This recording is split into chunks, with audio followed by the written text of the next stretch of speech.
there will be no real non-controlled currency in the world.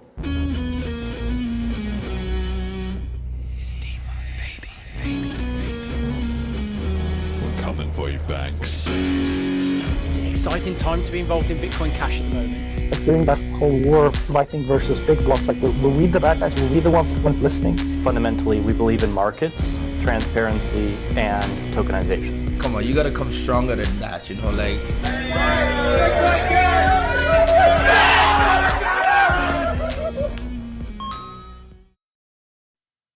All right, hello and welcome back to the Bitcoin Cash podcast, following Bitcoin Cash on its rise to global reserve currency. This is episode number 93, which has had a last-minute title adjustment to Free Talk Bitcoin.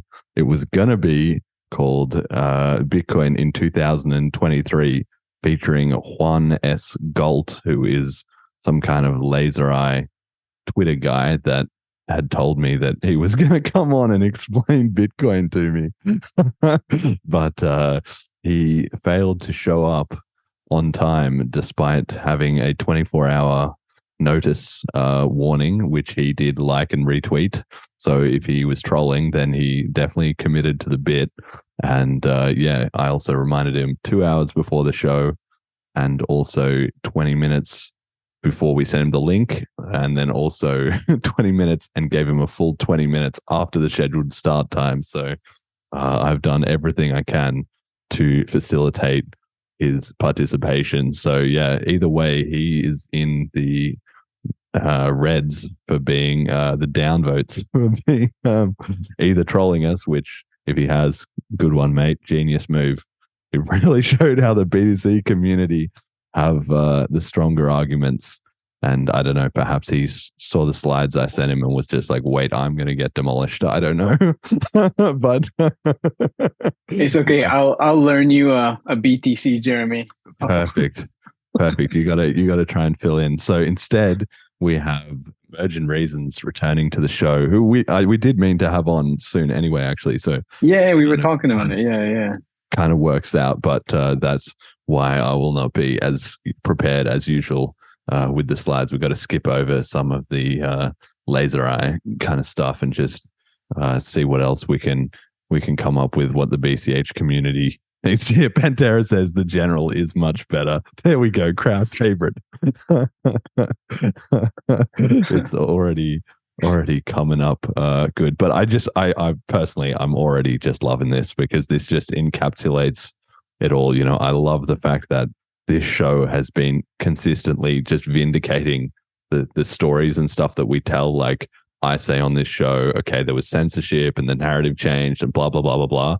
And then on the last episode, we get the Baltic Honey Badger with Giacomo Zucco on stage saying, and everybody on Reddit was a big blocker. And then the narrative changed and it wasn't that in the end, right? I love it when they just, it all comes to fruition, because I just feel like regular listeners already know that it's all legit, but it's but it's like coming out. Those things, they just stack up one after another. And I love how those cases, they always have to throw in a little bit of but I'm not a Bcasher, and everybody who doesn't know what's going on already is like, what's a Bcasher? Well, Callisti was tweeting before about the cloak of invisibility. That's really what it feels like we've got going on, right? It's like being, I don't know, like in some senses we're not being ignored, like we just are small, like there's just not much reason for anybody who isn't deep on all this or who doesn't truly care or whatever. If people are busy with their, wives and girlfriends and their, job, and they're getting drinks at the bar and they're going on holidays and they're busy with all that, and then they got a bit of crypto grift in there, why is Bitcoin Cash like getting a look into their 24 hours in a day? So I kind of understand that for the most part, right? But still, when we are making noise, when we are pushing the envelope on people, like they still just have come to ignore us. What's his name? Bagmaster Flash in the Telegram group came up with a classic twist. The classic saying was, which was from Gandhi, I think, but it was then adopted in the early Bitcoin pre-split community, which was first they ignore you, then they laugh at you, then they fight you, then you win, right? That's the 4 stages. And that's true, but in our case, it's not that. It's first they fight you, first they laugh at you, then they fight you, then you win, then they ignore you. We've got to that. They just have no comeback. So the last thing they can do is like this Juan Galt guy is just not even engage in a dialogue because it's gonna make. Well, I don't know. I mean, I don't think he trolled because we're playing a different game, right? We're playing the game of utility, and nobody has really proven that game yet. So we've still got the game to win, but we will. Yeah, well, we've won our place in the discussion, though. Is more kind of to the point, like coming in and screaming Bcashes and you're going to die and you're a scam and you're going to go away. Like it hasn't worked, and the rest of the world has moved on. Maybe in their little echo chamber, we're ignorable, and maybe even to the rest of the world, we're still like somewhat ignorable, but we're now like standing on our own 2 feet, and whatever we deliver or don't will we have basically the challenge now is not to refute the bullshit and then prove ourselves or prove our ideas and show that what we're doing is right. It's just the latter part, which is already a big win in my mind, at least. I've never been much of a fighter, but I finally got that feeling of, in the movie when there's the guy in the ring and there's the guy on the other side and he's just like, I'm going to flatten you, mate. You know what I mean? And just like, you really don't want to come at this. You kind of get that feeling for the first time, where it's like, the arguments are just so incredibly weak and silly and preposterous that it's ridiculous. Well, I don't know. To me, it's like that moment in the boxing movie where it's like the final big fight or whatever, and the guy, the big bully guy who was so overconfident and whatever, he's just like knocked the little guy down and done it again and done it again and done it again, and then there's just a moment where the guy's just like lying on the floor and he just like his eyes open and he just gets up again, and the bully's just like, what more can I do? Like that's when the fear strikes. It's like, how many times? Like, this is superhuman. How is this guy not done? Like, I'm out of things to throw at him. Like, you got nothing else to throw at this guy. That's the kind of the part of the movie I feel like we're at in, and it's a very short jump, which we're kind of starting to get to. I think from like it goes from stunned to fear pretty fast, and I think that's what we're not even going to see it, right? Because what it'll be will be all the little messages running around in their little Telegram groups and behind the scenes at their conferences and their discussions. That's where it'll start to be like, shit, guys, these I've been hearing a lot about these, Bitcoin caches, and then that plants the seed of doubt in each of them. And then, the game theory is in our favor, right? Because each of them talking to each other about Bitcoin Cash is a signal to the other ones, guy, I need to have my stack because if the rats start jumping off the ship, I can't be the last one. And then that's a self-fulfilling prophecy, right? Well, that's why I always say there's blood in the water, right? Which is very, very dangerous for a Ponzi or some kind of thing that's supported just by that blood in the water is so dangerous when you don't have fundamentals behind you, when you're not on something on solid ground. So when all the mercenaries, the influencers and whatever flavors of mercenaries are just like, wait a minute, I'm not sure I'm on the right boat anymore. It's time to I'm gonna make a hasty exit. Check out something else. Yeah. All right. Well, we got. You can feel it, right? You don't see much anymore. The big names have kind of taken a step back, and they don't come out so strong anymore about BTC. They're really stepping back on it. Yeah, it's a bit of a collective process, I think, because people who were part of the cult, like Nick Carter is a classic example. I find it so amazing that he did that post, whenever it was, a couple months ago, sort of saying Bitcoin BTC is a cult, and here's me breaking it all down in detail. And then a couple of people in the comments were like, you were one of them, you fucking idiot. And then his like reply / cope was like, yeah, so that's why I'm the most qualified to like make this assessment. And it's like, well, in a way, yes, but in another way, no, because 99% of the world just avoided this in the first place. So the fact that you drank the Kool-Aid doesn't, and you can tell us how it tastes, like that doesn't show you up as like a great voice of reason, even afterwards, if you realize that was a stupid move. Like, prevention is better than cure, and most people just went for prevention. So I don't know. But yeah, that's, of course, it's now split down the middle because then the cult starts to shrink. And Paul Stortz was saying that as well too recently. Who was he talking to? I was listening to him talking to someone, I can't remember who, but basically he asked them if it was Vlad. He was talking to Vlad Kostia, right? And he asked him, oh, you were at Baltic Honey Badger where they did that panel that we played on the last episode. What was the vibe like? Was it growing, or what was happening? And Vlad said to him, it shrunk a lot from the like previous one, and that it felt more like a sort of family reunion type of thing with just like the same people. And then Paul said, yeah, well, that was the same thing that happened at Bitcoin Miami. It went from 30,000 or 35,000 people the previous year with the bull run and the mania and everything down to like 15,000. And they've now, for the next year, they're doing it in Nashville, I believe. They're doing it in Tennessee instead of in Miami, which could not be for that reason. But I believe it's because even they kind of know, look, we got to scale this down a little bit because we can't do it at the size and scale that we have in the past. So the numbers are just thinning on the ground, and the whole BTC industry seems to be dying, from what I can tell anyway. All right, well, let's check in on the price, and then let's check in on the price, and then let's talk some BCH. Okay, so the market has been drifting up. Actually, that's a typo on the slide. USD $208.08, not $2,000. Although I would love that for Bitcoin Cash. So Bitcoin Cash USD $208.08, which is up. 1 BTC buys 127.9 BCH, so we're up on the ratio there. And 1 ETH buys 7.6 BCH, so we're also up against Ethereum.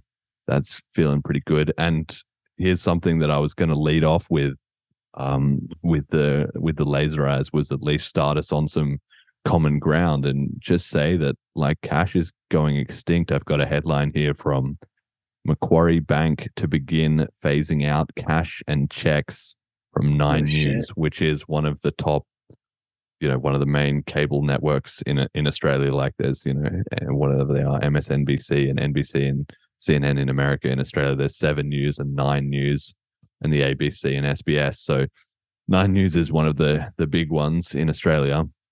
And this bank, Macquarie Bank, so let me read a quote from this article. It says, in a letter written to customers, Macquarie Bank, which is Australia's 5th largest, said that by November 2024, customers will be unable to write or deposit checks, including bank checks, deposit or withdraw cash over the counter at NAB branches, or make a super contribution or payment with a check, end quote. So the super contributions, that's Australia's retirement account, like IRA system, pension fund, that kind of thing is called superannuation. So like I think when I read this yesterday, I read 2023, but I did just copy and paste. So maybe it is just 2024. So that would make it 14 months until the whole bank, Australia's 5th largest bank, which is very well known. Like it's, everybody in the country would know Macquarie Bank is just no cash, all digital. Wow. Well, that's creepy as fuck, right? It's just like it's really happening. Just a few years ago, bringing up CBDCs and cashless and being forced into surveillance money systems was, people would laugh at you if you brought it up. It was like, that's silly. That's just conspiracy stuff, and it's just coming hard and fast. Crazy. Yeah, I mean, Australia is certainly a bit of a forerunner for this kind of thing, and it's egged on by the fact that the population is unfortunately quite subservient and compliant. But you know, I've been reflecting on this, right, as I've been traveling around, and it's hard to get a good sense for anybody in the world, unless you are in the 0.001% of like digital nomads or something. But like even people who travel pretty regularly, it's hard to get a good pulse on how far the world has shifted away from cash, because it's happening in different places at different rates, right? So at the moment, I'm in Slovakia and I've just been in Austria, and both are there. Like cash is still like commonly used. And in fact, I even went to a couple places that were like cash only, but still electronic payments are also just the norm. And like the shopkeepers have like, you can tell where they like default to handing you the little electronic payment thing instead of like putting out their hand for some cash. You know, I'm seeing that start to happen. So it is happening in the UK. It would be majority of payments are electronic. In Australia, it's virtually all like, depending on, I mean, except in limited kind of cases. And so I'm sure the whole world is trending in that direction. We don't have very long to have like working alternatives, really. I really wonder how, like a Macquarie Bank, you said Macquarie. I really wonder how they're going to. Like, I assume they're announcing it far enough ahead that they're going to get a gauge on how people respond to it. But you know, I wonder what their incentive is. Like, is it coming from above or within? Is it just like a profit motive, or is it coming like from a suggestion from the FATF? Or I wonder exactly where all the angles are that's pushing them to do that, and how they're going to respond. You know, if people just start leaving, I wonder how they're going to respond to that, or if people don't care. Oh, fuck. I mean, I think it's. I mean, we'll keep an eye on it and see. But I don't think, like, I can't see a lot of Australians.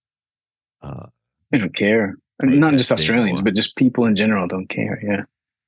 Yeah. I can't see people protesting this. So in Australia, you got to understand as well. So when I said it's the fifth largest bank, I said everyone will know this bank, and that's true. But also in Australia, they have what's called the Big Four, which is the Commonwealth Bank, Westpac, National Australia Bank, and what's the last one? It slipped my mind. But anyway, the point is there's these four major banks.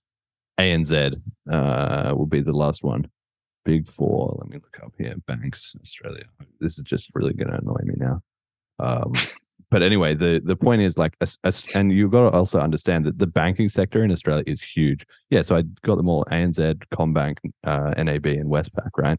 So they're like the big players, and then Macquarie is like, you know, starts to tail off pretty hard, and then whatever is after that, I don't even know. Probably like small community banks and stuff.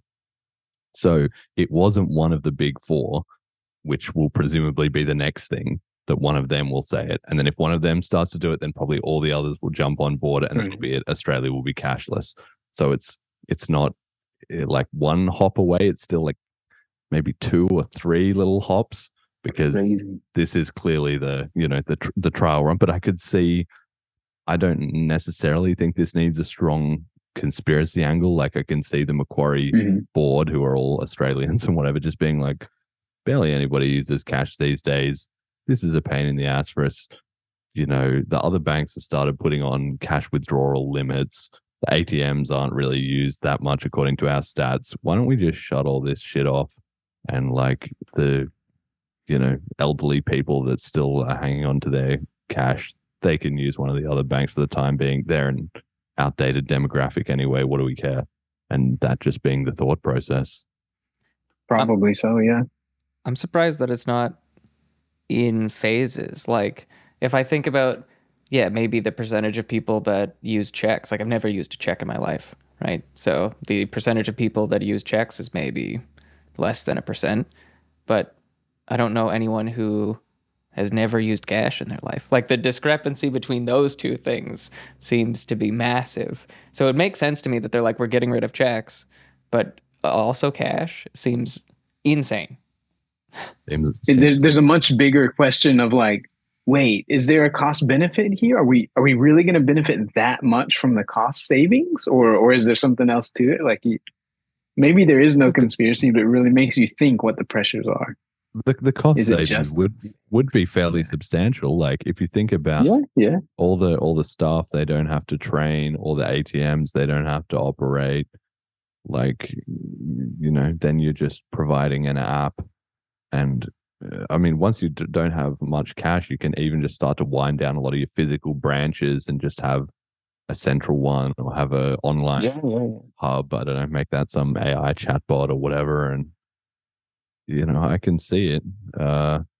Fix the tracking. Even if you've never written a check, how many checks have you deposited? Says I'm guessing 0 on Jets. There may be a cultural gap here, like or a practice gap. In the United States, checks are still common. So People still use them commonly. yeah, my girlfriend still gets paid with a check. I think I've only ever deposited 2 checks in my life. Everything else is direct deposit or like For me, it'd be e-transfer. similar. Yeah, Maybe like 2 or 3 in my life, like years ago. Like this would have don't been a decade ago. yeah.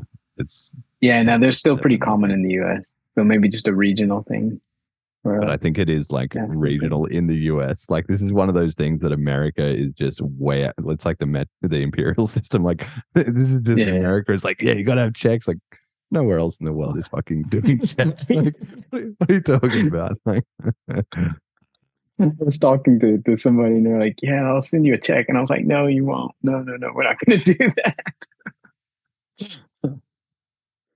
yeah. So I mean, I don't know. Clock's ticking. We've been warning about that, and in hindsight, or at some point, we'll be able to make a sort of Bitcoin Cash compilation clip, like a little 15-minute video or something, and call it "The Death of Cash," and just clip out with the dates of each episode as we've covered each of these headlines going along, and maybe try to go viral. The tough thing is that a lot of people appreciate it, right? They cheer it on because from their perspective, all they see is like efficiency. And it's like, yeah, it's going to be more efficient. That's absolutely true. I don't have to deal with cash. I don't have to deal with coins. And some people say, we're going to save a lot of money, not to print all the money and you mint all the coins and blah, blah, blah, all that stuff. It's like, it's not wrong. There's a missing piece of that picture, though. More efficient tyranny. That's what it is. Exactly. Yeah, that's the scary part of it. Even if it doesn't start that way, even if it starts with the best of intentions, which I don't think it does, but even if it did, it's just an inevitable slide towards erosions of privacy we've already seen it, right? In China with the social credit. It starts to get mixed in with some form of social credit that's not unique to China, right? They're just kind of the forerunner of it, like you said, for Australia with cashless. But it starts to get connected, right? Well, now we have digital money, so hey, we want people to behave in a certain way. We should incentivize it. Well, instead of incentivizing it, we can just fucking tell people what to do. You know what I mean? Like it's a pretty direct set of steps down to hell from there. So yeah, man, it's scary. Yeah, I mean, I don't know. It's weird because I do bounce between being actually quite optimistic about the whole cryptocurrency revolution and seeing the spark alive in places, and on the other hand, just feeling like we're just picking up, pennies in front of a steamroller sometimes.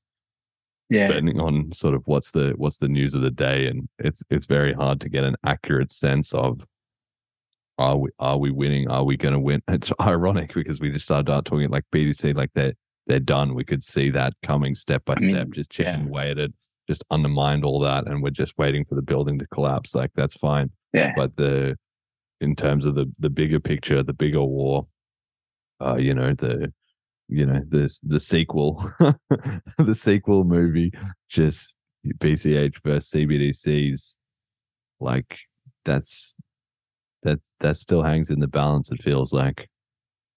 Yeah, well, we're gonna find out if the incentives really work or not, right? If the because it's in its way, the Bitcoin Cash or Monero or whatever it is that people jump onto is a prediction market in itself, right? Where whatever Yeah. people say publicly, if they actually think, wait a minute, this actually does disrupt national fiat as a concept, it'll be a real competitor. Whatever they say publicly, if they actually think that, they may get involved with it in one way or another. So yeah, we'll find out if the incentives work or not. Yeah, and I mean, it's a very strange thing. I'm sure listeners to this show will be fairly aware of this idea, but I'm just going to throw it out there to think on. Is that it's the Bitcoin Cash blockchain is a bank run on all the other money in the world. That's what's actually happening here, because whatever scams are going on exchanges, whatever other cryptos people are trading, whatever value is locked up in gold besides its industrial value, but its actual monetary value, all the cash and all the CBDCs and all of that. At the end of the day, the whole point of the blockchain is that the blockchain keeps track. Like, the Federal Reserve can lose a few trillion. Whoops. Don't know where that went. Maybe the numbers somewhere just don't add up. And maybe nobody in the world either can independently say who owns all the UTXOs. Hopefully not, but almost certainly not. But at the end of the day, the network knows who has every single UTXO, and there's no accounting error.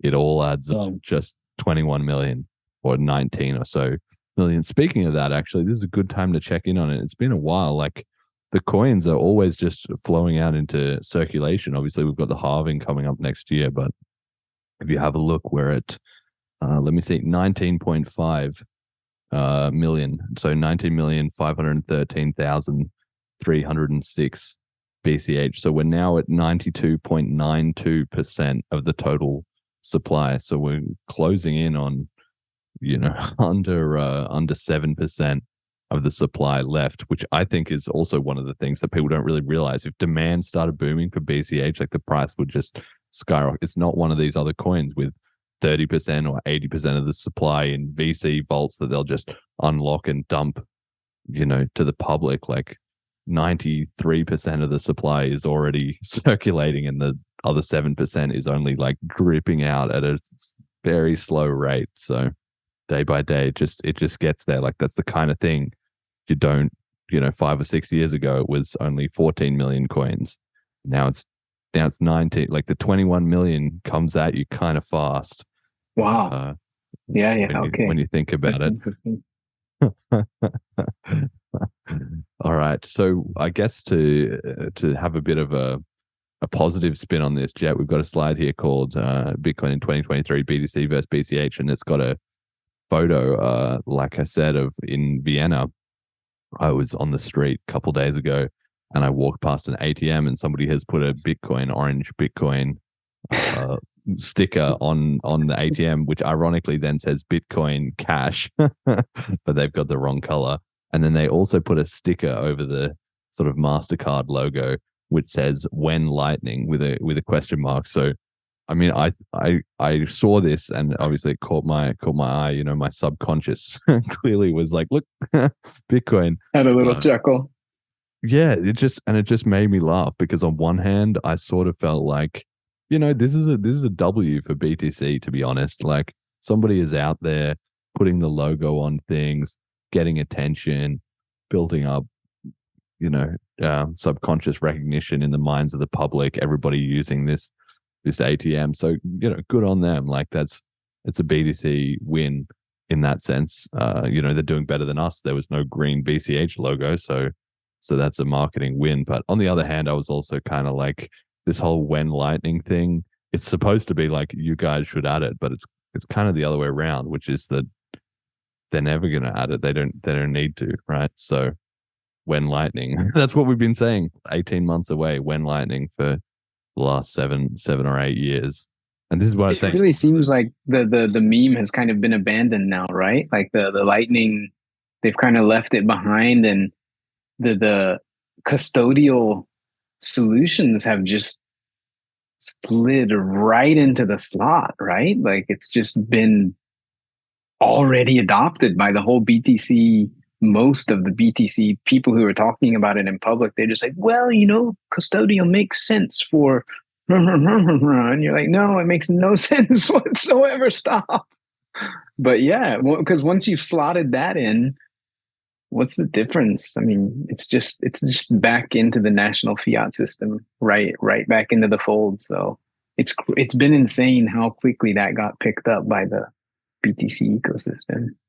But they've also, they've, on one hand, I mean, at the end of the day, things need to work. That's really like all the cope and all the lies and all the Twitter narratives and even all the price pumps. Like at the end of the day, if you just can't make a transaction between two people that are there ready to go, even all the Jack Mallers fraud videos that he did at that shop that he hired to, make a fake video that he could make a payment. Like at the end of the day, people just need to be able to make a payment. I was talking to a guy the other day. He might be listening to the show. Shout out. If you're listening, you know who you are. And we were going to do a deal right there. I made a joke like, can you pay me in Bitcoin? And he had Wallet of Satoshi on his phone. And I was like, fuck, if this was a BCH wallet, the deal would be done right now. But it's Wallet of Satoshi. I'm not downloading that. I'm not accepting that as payment because I'm never going to get the $5 out of it. It's going to all be swallowed in fees and it's custodial. And I don't have time to explain this all to you right now. And like, we're just wrecked. Like, this is it. This is it. You're actually there. You've got the idea. You're a crypto adopter. Like, you're on board, but just somewhere along the line, got a bit lost with all of it. And anyway, hopefully is listening. And I sent him a link to the show and all that. It's still a win, though, right? Because when people Yeah. talk about it, they still say the right things. They're still saying non-custodial. They're still saying permissionless money, censorship resistant. They're saying all the right things. It's just they haven't keyed into the fact that BTC does none of those things anymore. But and that's why it's one of the things that's a win for us, for all the pain and all the slander and stuff that BCH has had to put up with. I put a lot of stock in the fact that the message was never clear to begin with, right? Like 99% of people don't know, this from that in regards to anything, let alone, Bitcoin and the intricacies of it. So if they've been hearing over and over, Bitcoin, a self-sovereign money, non-custodial, fight the banks, that's the impression they've been getting. If it somehow or another swaps over from green to orange, like that's only a small little jump. And then, okay, well, didn't really understand that, but I didn't really understand what was going on anyway, right? The bulk of the message is there. And that's why it's critical that we do have that branding. And we've been defiant about, if you're Dash, you don't have that. It's like Bitcoin, and then blah, blah, blah, a lot of excuses. Bitcoin Cash, you just say, okay, so Bitcoin, yeah. All right, this is the cash version, and then you're rolling. They've already got that stuff preloaded in their mind. All right. Yeah, I don't know if we can. You want to go into the stuff that's going on in BCH? I don't know. I mean, yeah. Let's just skip over all this other bitty stuff that we're going to talk about. Tell us what. Oh, right. Sorry, you have the thing. We got the slides here, but don't worry about any of that. Like that was all. We'll save that for another day when Juan Galt makes his ignominious return. When he makes a comeback. All right. If ever. Yeah, man. If you can convince me to come on the show. We were talking before about the game that BCH is playing is the utility game, right? And actually making something useful that the world is going to use, profit from, find useful, make their lives better. And I'm not one to advertise myself or my own things very much, but I am super proud of BCH Bull and the stuff that we've built and the community support for it and everything, because I was just looking at the tweet that we posted before about 11,500 smart contracts. And if you look at the volume that goes on in exchanges, nobody believes it, right? A lot of the stuff going on is wash trading, where it's fake, where it's bots that aren't actually making trades and so forth. But this is like 12,000 real contracts of just real people making real contracts. There's no bullshit on here, right? I mean, maybe later when who knows what, right? But when more mercenaries and more stuff starts flooding into BCH, maybe people are going to do stuff like making contracts with themselves or something like that. But that's not what it is today. There's none of that going on. So there's like over 10,000 contracts. That's real utility. People are really making use of it, and we're working on some use cases where we can try to tell some human stories about, hey, yeah, it's good for speculation. You can speculate with it, and you can also save with it, and it's actually useful for saving. For like, for example, we have a Max in Nigeria, and he's got an inflation problem, like a serious inflation problem. The Nigerian naira has been inflating like crazy recently, and so he's like, yeah, but I gotta buy my feed and all this stuff. And all the business people price things in dollars because they don't trust their own local currency. So they price theirs in dollars, but it's like a black market, right? You can't do stuff directly in dollars. So he's able to take his investment money from Flipstarter and whatever investments in BCH, and he just puts them in the US dollar contracts, and he's done. Like, he doesn't have to do anything else. He can just do it on his phone and he's done with it. So yeah, man, I'm actually really proud of it. And I think that kind of utility, when more apps start to appear, is just going to just keep ramping up and build that actual utility floor that lets us win the game that we're actually trying to play. So yeah, I'm very happy with what BCH Bull has been doing.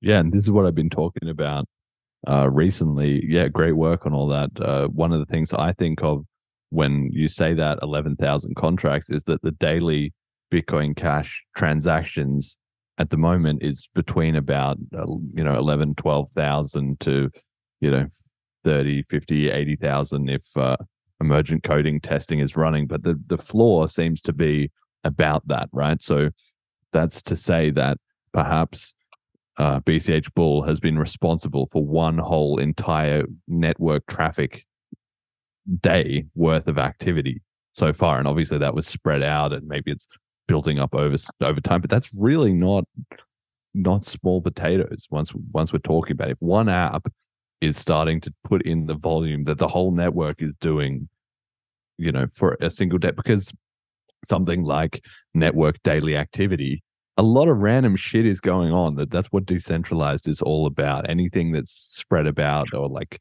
trending tweets or anything like that, it's just we're only looking at the tiniest sliver from our individual perspective, each person, as to what's going on, and all kinds of random stuff is going on. People transferring to exchanges, and two guys in a some country are making some deal that they've been doing quietly for 3 years that nobody else in the world knows about, and like all this stuff is just going on. Yet again, no one person has any oversight of it, but the blockchain just keeps perfect track. And so once you have one app doing that, and I'm sure it's ramping up over time, right? And then we'll see a second one and a third one, and that network effect is really going to get going. That's why I've been hyping up maximalism so much recently. When we did the listener survey, it was looking like the maximalism's on the rise in the BCH community, and I think that's natural, and we're going to see more and more of that, because with cohesion, and as it starts to work, the network effect is magnified most by maximalists. So people will start to see that working and be like, do more of that, right? Yeah, man. The maximalism. Yeah, as long as you leave off the toxic part, right? That it was added later, like in recent, I don't know, 5 years or whatever. The whole toxic maximalism is really stupid, right? It's basically a cult type of mentality. It's really ridiculous. But yeah, the maximalism idea as if you're actually going to get something done, you've got to pick a horse at some point. If you pick all the horses, you've picked none of them. So you pick one or two and you make them win. That's how I see maximalism. I've always seen Bitcoin that way. That's why we started general protocols, and everything was like, okay, well, we got to actually win this fiat disruption thing. So let's do it. Let's make it happen. And you've got to actually build somewhere. You can't just You can't just wave your hands and all of a sudden you've done the same thing on 1,800 different chains. Yeah, well, that's why I've been arguing with Joel Valenzuela on Twitter about this a bit, because he was saying like, oh, I can't really use BCH, it's not really useful for anything. And then I got him to give me a list of his services that he uses, and turns out that actually, 80% of them already accept BCH. The one that was used with Dash is already dead. And then basically the ones that don't accept it are sort of laser eye companies that have a bunch of coins. There's no way that they don't have BCH on principle. And then, so I was wondering what he would say about that. And he's basically said, yeah, well, these ones are like critical. So if it doesn't have those ones, it's kind of still not like matching the bar. And are we going to, convince those laser eyes to put a BCH? No. And are we going to spend a bunch of time and our own internal community resources to replicate that to make Joel happy? No, of course not. Like, those things just aren't that useful. Maybe in laser eye world they are, but we're just better off investing our time and energy into, the next greatest DeFi apps, or better community outreach and educational resources, or cash tokens, or like we've got so much other stuff going on that we can't be playing catch up on these sort of trivial like gift card purchases just to win sort of a tautological point with like the almost no one in the world that actually tries to live off this kind of gift card workaround, which is what Joel is doing, right? So I made that point to him, but then he was kind of saying, oh, well, maximalists, they're all just the same and blah, blah, blah. And I was kind of like, look, it's pretty, advantaged. It's pretty privileged is what I said. And I even said, I hate using that word because it's got all these weird political context these days, but he can sit there and say, oh, maximalists are so bad, blah, blah, blah. But he can only have his nice, every coin's got its place and I use whatever works and blah, blah, blah. If there was no him, all the crypto networks would be completely undisrupted. But if there was no maximalists, he wouldn't have any coins to transact with, because it's the Bitcoin maxis running Bitcoin. It's the BCH maxis running BCH. It's the ETH maxis running ETH. They're the ones in the trenches, running the community podcasts and running the node software and upgrading the wallets and adding the tech and like shilling it to businesses and stuff. Like, just a toe in the water from 5 different angles for him it's fine that he can have his nice little thing. That the analogy I said was, it's like a fashion influencer looking down on the raw materials miner. You can just see that, like, the pretentious girl who lives her like high flying jet setting life, because of all these textiles or whatever, and then just looks down on the guy who's like coming out of the mine like dirty, because he's been down there digging away to produce the materials for him. And that's kind of how it feels. Yeah, I mean, it's also a fair point of, just from a consumer perspective, where somebody just says, look, I am a consumer. I'm not making this shit. And so if you come at it from that perspective, it's like, okay, yeah, you choose the best products, right? And that's also where, yeah, I mean, I hesitate to say maximalism, but yeah, if you remove the toxic part, we've always been maximalists, right? Because we choose a horse and we try to make it win. But yeah, if you look at how things are going to turn out, I posted recently, like I've posted many times in the past about like the Pareto or power distributions, right? So as crypto actually starts to get used, because you have to assume success here. So as it starts to get used, there's going to be 1 or 2 networks that carry the absolute majority of volume of whatever is going on. And so if you accept that as a likely truth, then all those things that he's using, whatever they are, they're going to have BCH by necessity, right? Unless they just blow their own business out of the water. So they'll come along once everything succeeds. And we're the only ones, well, a few, but we're one of the very few that are actually playing the utility game and trying to actually walk into the future and not just say, oh, well, it didn't work anymore anyway, I'm leaving. Everybody just walks off of the stage, right? Well, everybody just, it's the same as like grifting for influence. It's like, once that horse is run dry, they just move on to the next thing, which is either hype or has been around long enough and is still working. Or it's AI. They've moved on to AI. stuff. A lot of the mercenaries have moved on to AI. I think that's a big part of why things got quiet, because the mercenaries and grifters and they've just kind of moved quietly on to promoting AI stuff. I mean, there's a lot of real stuff in AI, but it's still in the .com phase where there's a lot of bullshit.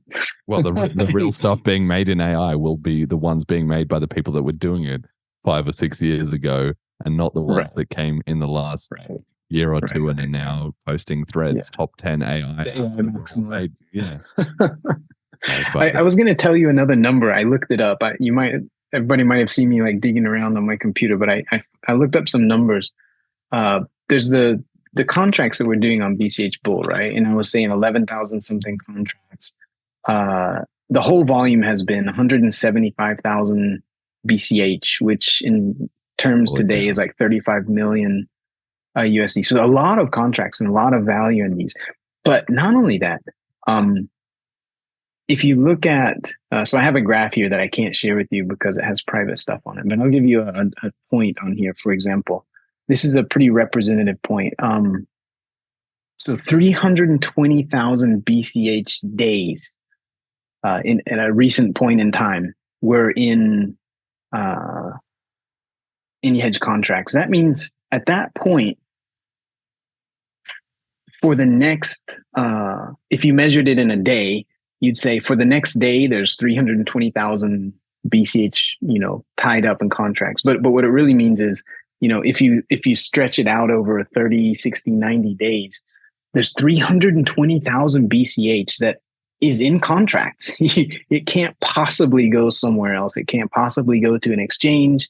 It can't be on some custodial service. It's literally tied up in smart contracts. 320,000 BCH days is a huge number. And it, as you said, we're growing, but yeah, man, as this grows and as other apps come in and it actually starts to get useful, and you pointed out the limit, I'm really reluctant to point out the limit because scarcity doesn't make something valuable, but something that's useful that is scarce is very valuable. And that's what we're aiming to build, right? Is an actually very useful money system that also happens to be scarce with a predictable supply curve. So, yeah, Bruno was asking in the Telegram recently. He had just found out about Wall Street bets and about the GME whole phenomenon.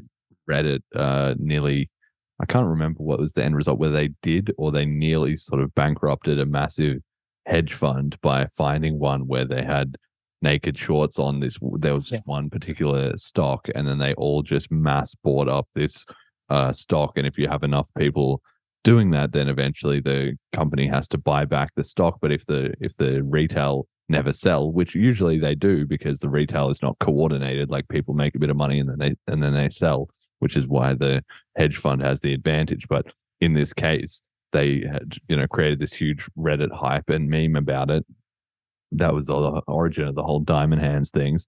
And it just pumped the price up like massively. And with the hedge funds bleeding money the whole way. And then eventually they had to intervene and like all this other shit happened about it. So he heard about that, which if anybody is interested, they can look up episode number 2 of this podcast. We covered that. So the podcast is now, in real time contemporary to financial history. So you can go back and hear me explain it all at that time. But he'd found out about that and he said, look, is this possible to do this with BCH? And the answer is actually yes, it is possible to do it with BCH. Yeah. We just have to create the same conditions, which is millions of rabid whoever on Reddit that are prepared to throw in $10 to $1,000 each.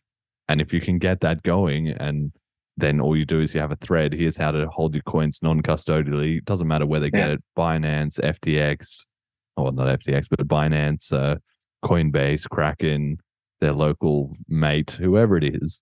If just this becomes this mania to get coins, and people are, at least a good percentage of them are successfully withdrawing it onto a proper non-custodial wallet like Selene, then yeah, it will it will start to rocket the price, and it will start to collapse the institutions that are shorting it, whether they're the exchanges or the USDT tether printers or whoever. It will break the camel's back at a certain Or even if point. they're not shorting it, just fractional reserving it, right? Like you can be almost sure they are. Just fractional reserve is just so impossible to resist, because if you don't do it, your competitor's doing it, and they're just knocking you out by doing fractional. So But it's like it an will almost blow up certainty that that- exchange, right? Like if I Well, they'll just freeze withdrawals, right? Like they always do. They'll just yeah, but but sooner or later if you that go will back to the turn extreme, disaster. Yeah, because sooner or later they're like, we've frozen withdrawals for 24 hours, and then they're selling off like some of their Litecoin or whatever, to get BCH so that they can meet those demands. So that's why it could be self-perpetuating, because once it's rolling, they have to sell off some of their other fake assets or some of their real assets, and they have to move the fake assets onto some other coin, basically. I don't expect something like that to happen, just because that's exactly the fiat problem in microcosm, right? It's exactly the same thing. Like if everybody demanded their dollars in cash or their euros in cash, the exact same thing would happen, right? Those institutions would collapse. And not only that, but when talking about it with people, I've had multiple people who defend it, right? They're like, oh, well, that's like practically criminal. You shouldn't do that. And you're like, what? I shouldn't take my money out of the bank? Like, yeah, because that causes a problem for them. And I'm like, what? Did you just say? It causes a problem for them? What are you talking about? Who are they to defend? They have stolen your money, bro. Yeah, but yeah. So I don't expect anything like that. There may be some level of fractional, some level of naked shorting, but who knows what's getting naked shorting and what's getting fractionalized? But it's all the same, right? Since the first time I saw an exchange, I was like, this is just a bank. It just happens to be dealing with crypto. And that's just become more and more true, right? They're just completely banks now. So you expect them to act like a bank. They're just part of the gang now. But where I was going with this, right, is that all we need is one. The Bitcoin Cash community just needs one viral app, or even a meme would do it. But right. That would be like a legit, like people just bring the money to it to use it. Yeah, absolutely. Yeah. And that could be BCH Bull. I don't know whether it's going to be Selene or Cash Rain, BCH Bull, BCH Guru, some cash tokens thing. I don't know what is going to hit, but what I know is if you keep, flicking the lighter, soon fire. That's a good one. And so that's all we got to do. We just got to keep throwing darts at the dartboard, and eventually, if we get hit on these, we'll create that hype. I think so. I think I've heard you talking. I don't know, but so I've talked about like the Bitcoin Cash VC idea. Of course, not venture capital as it is, because that whole setup doesn't fit with decentralized system. But just the idea of some kind of incubator type setup, right? Because what I've seen, whale tank or something. Whale tank. Yeah, that's what you were talking about. Yeah, that's right. Because I've seen so many cases of people who are talented at one thing or another, not just software, right? Like lots of things. They're really talented at one thing, or they have some money to invest, or they already have a business, or there's all kinds of resources that are out there, but they're all just kind of dispersed and don't ever seem to come together. I guess it's just very hard because there's no model to follow. There's a lot of new business models to be invented, so it's a little bit difficult to do things on chain. You got to really come up with something new in a lot of cases, but there's got to be so many, right? There's so many good ideas out there, and so many ideas that are just not even implemented yet. Yeah, so no, I know exactly how I do. What could we do to accelerate that? Yeah, like Shark Tank, Whale Tank.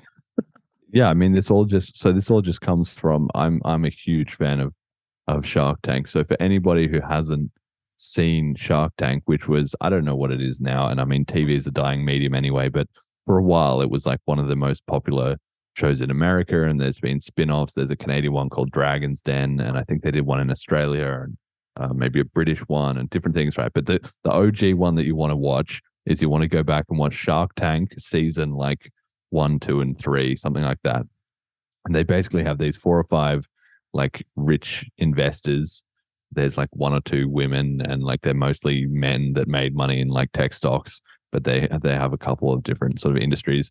And it's like a reality. It's like a reality show about VC investing.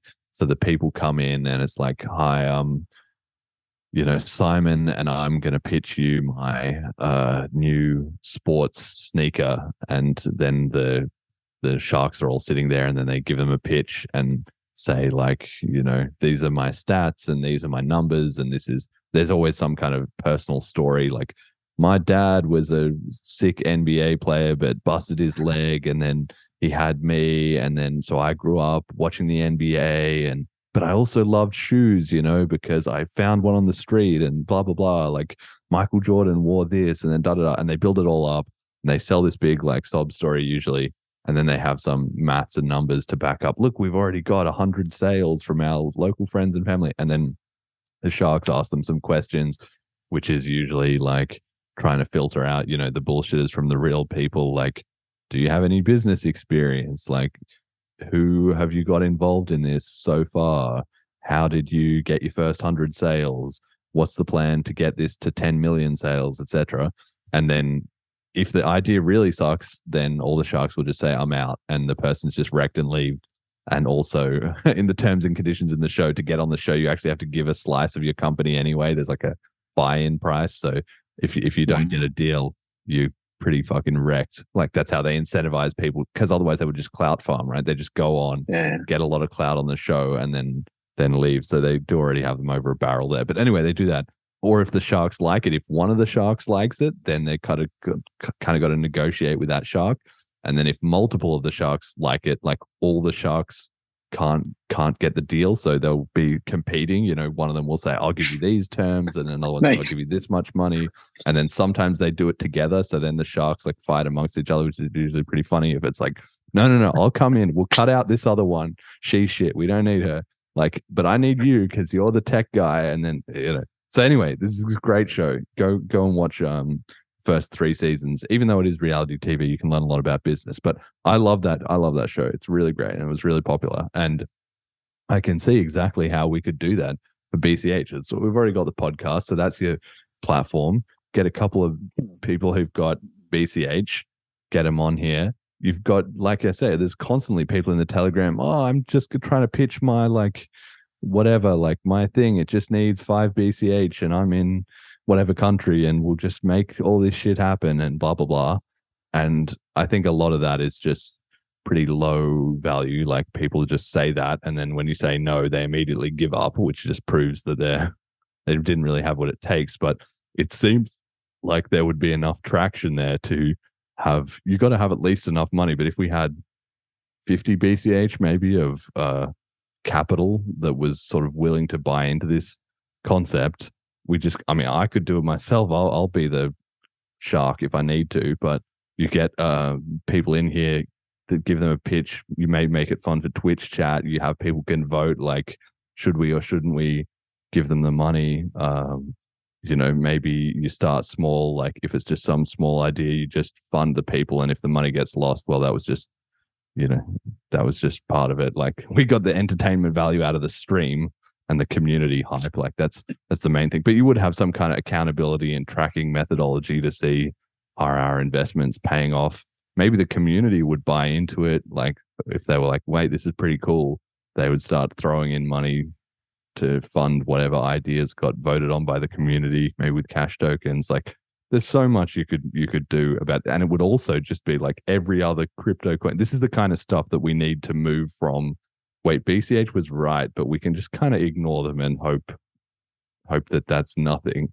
But if we start coming out with something like that, and it's like, wait a second, people are getting funded in this currency, like, organically from the grassroots for, like, maybe not massive amounts of money, but non-trivial amounts of money.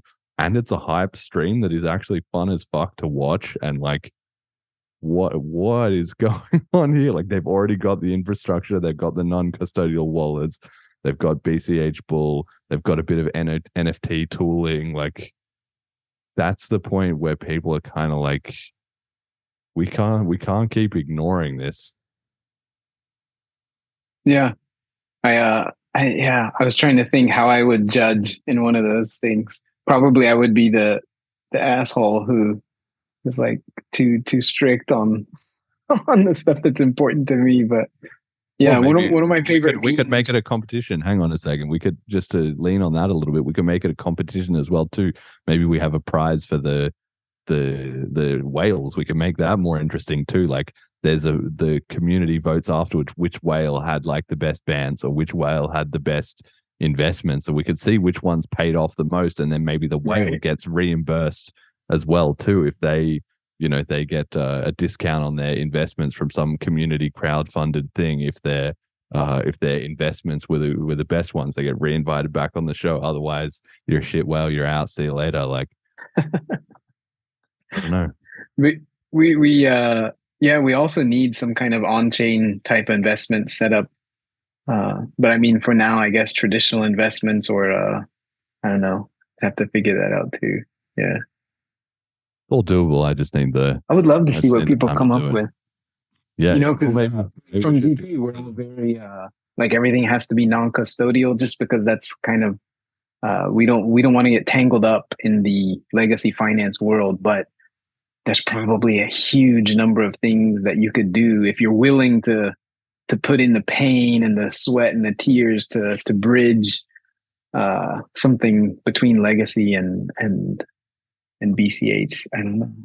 Well, you got 10 BCH, right? I've got 10. Jet, you got 10. We'll find 2 more people and we'll do it in like a month or something. The minnow tank. Yeah, the minnow tank. Wait, I still think we got to call it whale tank, killer whale tank. Maybe that'll be that'll be it. Like, yeah, it's very feasible. It's just on the long list of things to do. Haven't got around to making it a top priority. But yeah, maybe the community is getting to the point that this is the kind of project we should be putting our time and effort into. It's something similar with Flipstarter. So of course, Flipstarter is more, at least as it is today and as it has been, is more about like infrastructure and things. The commons basically is what it makes sense for. Like, people are willing to invest in the commons and not get something directly back, but people are much less willing to invest in a company and not get nothing back, right? But the same thing happens with Flipstarter. So the ones that are successful often have just what amounts to a good business plan, right? And so I've had a lot of people come to me with some kind of Flipstarter plan, and I'm like, okay, just read the guide for a good business plan. You haven't done 80% of the stuff that you have to do for a good business plan. Why would somebody believe this plan is going to work? And so, yeah, it's very similar. And I don't know, we've just kind of slowly been stepping up that game where the expectations are getting higher and higher. And we have a sense of, like back several years ago, probably we would have done some kind of, whale tank and some kind of local adoption thing. And they would present a local adoption idea. And you'd be like, I don't know, maybe it will work, maybe not. But after several years of seeing what works and doesn't work, the game is higher now. It's like, no, that's not going to work. You just know immediately that's not going to work. Or, you actually have a whole gang of people and a whole like really dedicated people who have a history of being, like you said, maximalists, a positive, constructive maximalist. Okay, maybe you have a chance. Yeah. But one guy doing like trying to onboard a city is like, no, it's not going to work. Right. So, yeah. The game is getting stronger. So. But I like that a lot about like Flipstarter. Like, the tech has changed a little bit. There's been some improving of the wallets and some making it slightly easier to donate and stuff like that. But the tech is not radically different from where it was 2 or 3 years ago. But the community psychology is, and that's another thing that every other coin just doesn't even realize they're falling behind on. Like, I know. That kind of thing takes a while to just cook in the consciousness of the community, and there's no way to speed it up. Like, you're gonna make mistakes. And the BCH community did. We threw away like a lot of money, a lot of BCH on projects that didn't work or didn't have enough value, or was the wrong people to allocate the capital to, or whatever, right? Yeah. That process is slowly getting better and better. The bar is going up for the amount of proof of work that you've got to be able to show to get funded, and people are getting savvier about, when and where do we hand out the money. And yeah, maybe we could accelerate that with some kind of public way of doing Yeah, that's true. That's true. Like if I look at what some people have proposed as BIPs, the BIPs on BTC, and you look at it and you're just like, oh man, that's amateur hour. What are you guys doing? Or if you look at like I've seen some open source projects and they're like, yeah, we're gonna do this thing, and we're gonna well, we haven't figured out how to do consensus yet, how to come to consensus on things, but we'll figure that out later. And it's like, no, you're not. No, you're not gonna figure that out later. That's something that's very hard to do. So yeah, you're right. The psychology and the kind of collective knowledge that we have is something that it doesn't exist in other places. Not in the same form, not in the same context. Yeah. Yeah, and I mean that will learn and improve. Like, not to say we haven't made mistakes. Like the CoinFlex incident was a classic example of like, okay, we fucked up.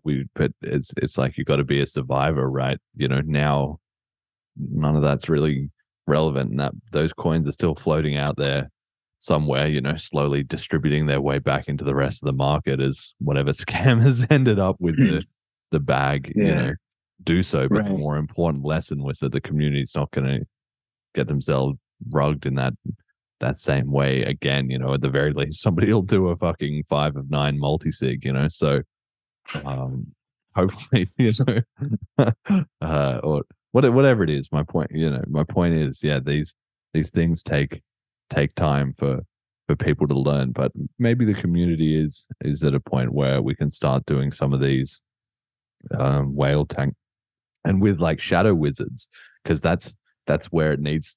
That's the tie-in too, right? Shadow wizards is the product and tech dev part of this, and I haven't had enough time and energy to get that going much more than it has been. I've got a couple of people that are maybe in the wings to sort of collaborate on it a bit, but once you have Shark Tank, then somebody comes on that, or Whale Tank, and they pitch an idea, and we're like, this is good, but it's not quite there. You know what? Come talk to these guys. We've got 10 junior devs that need an initial project to get started. Right. Like a couple senior mentors, and Right. That's the part I'm thinking of. Yeah, it's how to make that work without I mean, you don't want to think too far ahead, right? Because that's always dangerous. But you don't want to end up with a big repeat of BTC Foundation or whatever. Where it just ends up being this massive grift. Like you don't want to end up like that. But yeah, somehow I'm sure we can make it work.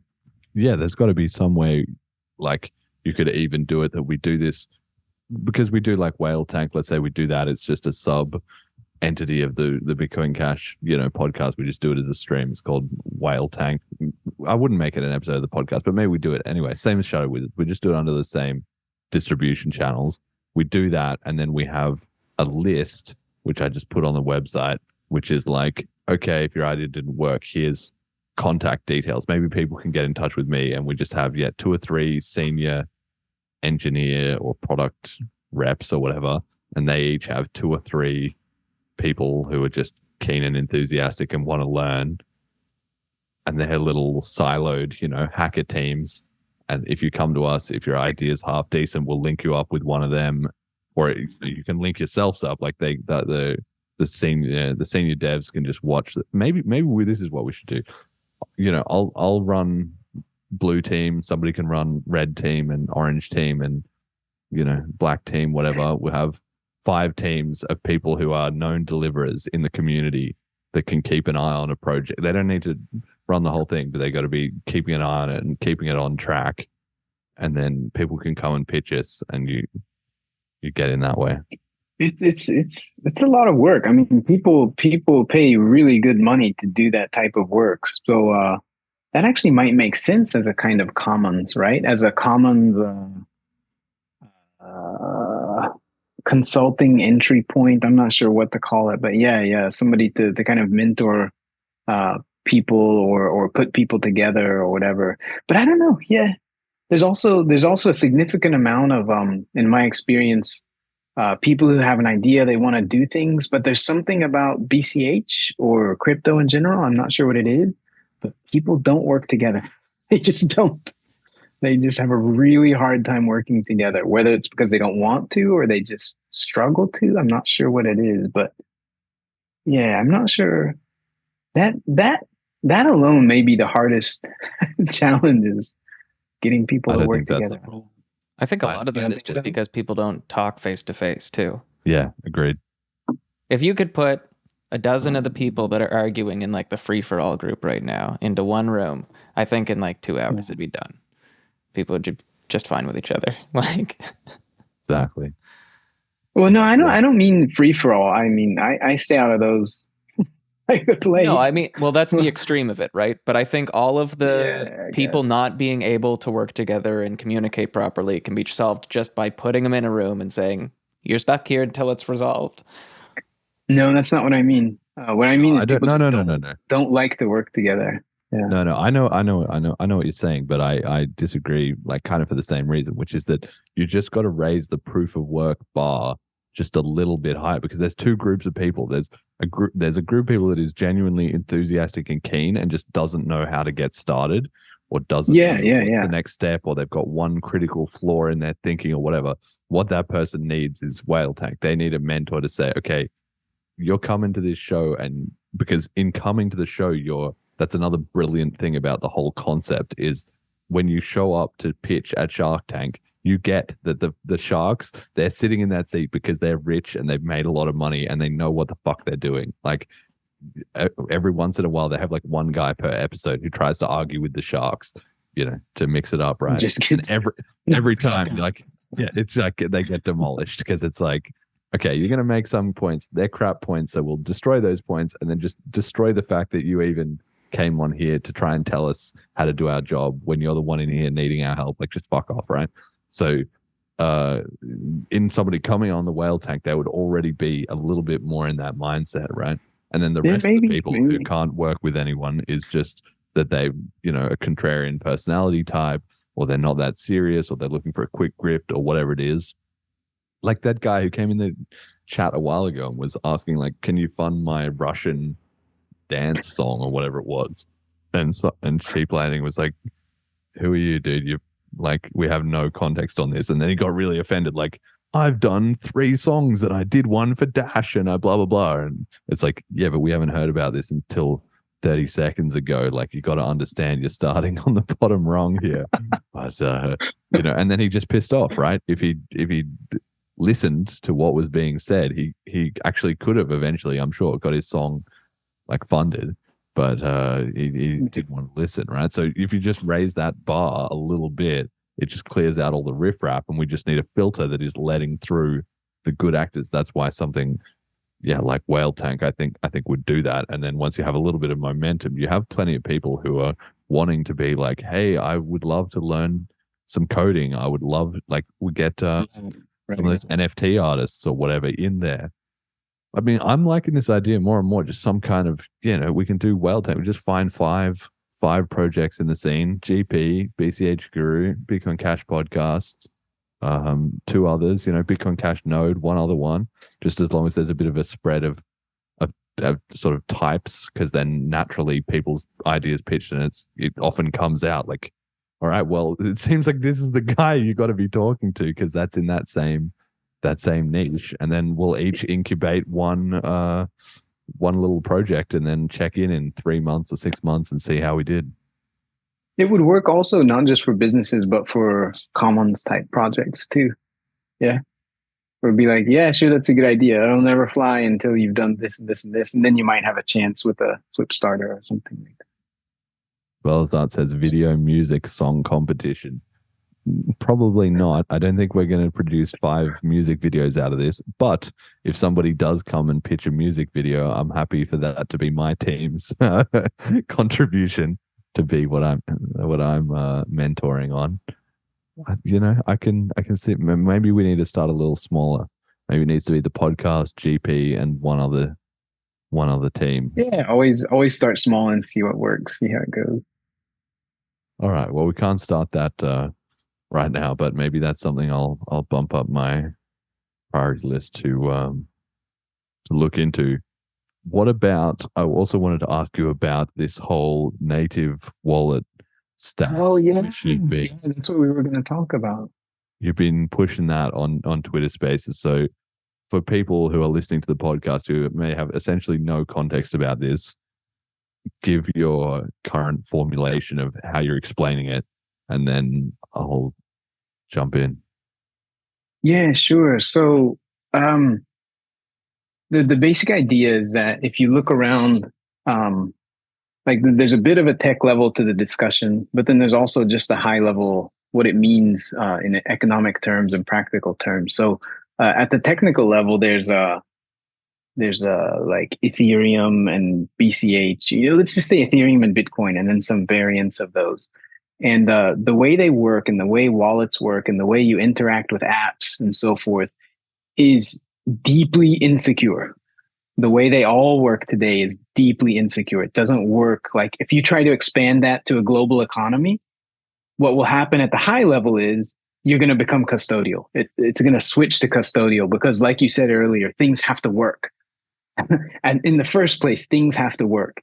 And if you start to go on and grow in the number of users and the type of users, like, just average person, random people, you can't expect them to be tech experts or to figure out complicated things. And the only way that works with the type of infrastructure that we have today and wallet kind of overall picture is you end up doing things custodially. Because as soon as you get beyond send and receive, which we want to get far beyond that, right? We want to have recurring payments and savings accounts and retirement accounts and trusts and some kind of all kinds of all these different kind of contracts. Yeah, securities, companies, loans. You want all these things to be going on in smart contracts. But as soon as you get into that kind of beyond just send and receive, this whole world of other things that you can do with a P2P electronic cash, you become insecure and difficult. Everything becomes insecure and difficult and fiddly. And that's not a condemnation of like what people have done so far. Like Selene Wallet has done amazing work, and Electron Cash is great, and all of these wallets are great, but just we've never crossed this boundary of the wallet needs to know what the fuck is going on beyond just send and receive. It needs to actually understand the network at a deeper level. And so, because once you do that, once the wallet is able to understand things at a deeper level, then all of the security and the privacy and the identity and all that stuff becomes on the user's side. All that stuff suddenly becomes inside the user's line of defense, kind of the user's red line. And once they're in control, of course, that's better for security and privacy, but average user doesn't give a shit about that in most cases. But what it does, it also makes things easier. Now, once you're in that position, you can interact with any kind of app you want with, whether it's on a website or whether it's on just some fucking random IPFS node. You don't know who the guy is, but it doesn't fucking matter because your wallet knows what it's doing, and it's not going to let you enter into dangerous contracts and so forth, that kind of thing. So yeah, it at a technological level, it's just something that nobody in the world has built yet. These native wallets that know how to do everything that the chain knows how to do, and keeps all of that information on the user's side. And then at the high level, having wallets like that is what I think is going to make the kind of app explosion we were talking about. It's going to make that possible, because until it's easy for users and easy for app developers to build apps, that kind of explosion is really, really dampened, because it's just too expensive and you need too much expertise to build apps. Yeah, so that's kind of my formulation right now. Yeah, so I've listened to you explain this, and it's getting better every time I hear it. which is, I It's think, still not very good, idea. but Yeah, it's still not quite, down to the zingers, but it's chipping away at that block. This is a very complicated idea, and even for someone like me with a lot of context going in, I was still quite confused about what you sort of meant. And so when you say that a wallet that understands the whole network, see, what I was struggling with was, well, isn't that what the nodes are? Like the node software. yeah, that's not a good way to say it. Yeah. They already understand all the Bitcoin script and everything like that. Like that is what it is. But actually no, the wallet, like a node wallet, doesn't understand much more than send and receive. It actually doesn't. It's pretty dumb also, just like it has to be able to validate transactions, whether they're valid or not. The scripts, any kind of scripts, it has to know, right? Yeah, that's right. It validates them, but the node does that. Yeah, no, saying that it needs to understand the whole network is the wrong thing to say. That's definitely the wrong angle to come at it from. What it is the wallet needs to understand the transactions that you make. The wallet needs to be able to understand every transaction that you make. In no case, in this nice future that I'm talking about, in no case does your wallet receive just this blob of data from an app and be like, well, I don't really know what this is, but I guess we trust these guys. Do you want to sign this transaction? Like, do you agree to this transaction? That doesn't work, right? That completely is going to fall apart when you get to scale. Because in custodial apps, you can do that. You can trust the app, because if things don't work out, you complain and they reverse the transaction, whatever, but you can't reverse transactions in Bitcoin Cash. So yeah, we have to step up our game and make sure that our wallet is on our team, and our wallet knows everything that we're doing in our transactions and is able to understand every transaction that we make. So Fristy Bomb says in the chat, like a BCMR standard to understand smart contracts on the wallet side, which is the exact same thing I said to you. Is it like a BCMR standard for what? Because what I came to understand it as is what you're talking about is transaction metadata. So that you already have the I know you do. Okay, all right. Maybe that's not what you're saying, but yeah, no. Like so walk us through, right? So right now, the classic case is MetaMask, right? You go on ETH, you're interacting with Uniswap, and it pops up a thing which says, do you want to let Uniswap fuck around with your balance of this, and like some cryptographic gibberish? And you kind of go, yeah, I don't have enough money in here that I lose it all I care. Sounds good to me. Some people do have enough money that they care, and then they get rugged and lose all their money. Woe betide them, right? So that's the current standard. Explain to me, walk me through what we're going to do that's better than that. So the one example of it, and I know that you guys are looking at a different way to do it with plugins for contracts or certain types of transactions. So that's fine. That's another way to do it. But I'll walk through the way that we mostly think of it, the version that we think of usually, and that's with templates. So the BCMR that you guys were talking about would be great for storing and communicating templates, transaction templates. But that's just for, communicating them.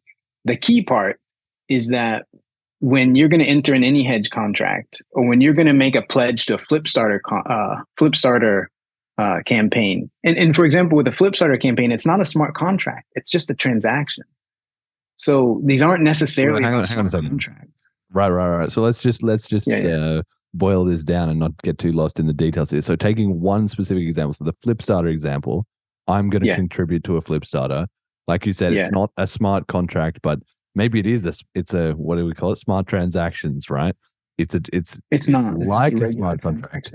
It's like a smart contract. I know you might say that it's just a regular transaction. Maybe technically it is, but when you say the words regular transaction, everyone, even in BCH, is going to hear, I send money, you get money back, right?